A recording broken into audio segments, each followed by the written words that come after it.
শ্রীকৃষ্ণের অমৃত বাণী।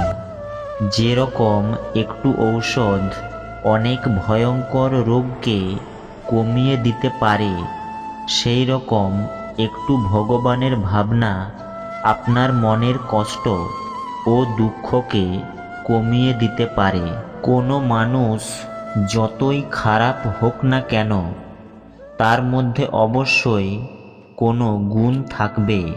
পৃথিবীর 4টি স্থান কখনো ভর্তি হয় না: সমুদ্র, শ্মশান, তৃষ্ণার ঘটি এবং মানুষের মন। বাজে মানসিকতার মানুষকে যদি বোঝালেই ভালো হয়ে যেত, তাহলে শ্রীকৃষ্ণ কখনো মহাভারত হতেই দিতেন না।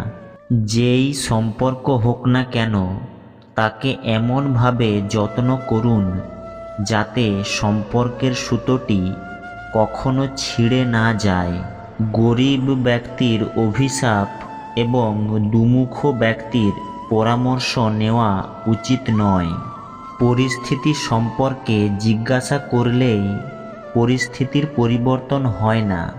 এটি কেবল আশ্বস্ত বোধ করায় যে এই বিশ্বে এমন কেউ আছেন যিনি আপনার সম্পর্কে ভালো ভাবেন। আপন সেই যে অন্য কারোর জন্য আপনাকে কখনোই অবহেলা করবে না। সময় ভালো হোক বা খারাপ, অবশ্যই তা বদলাবে। যখন ভালো সময় আসবে, তখন এমন কিছু ভুল করবেন না যে খারাপ সময়ে লোক আপনার থেকে দূরে সরে যায়।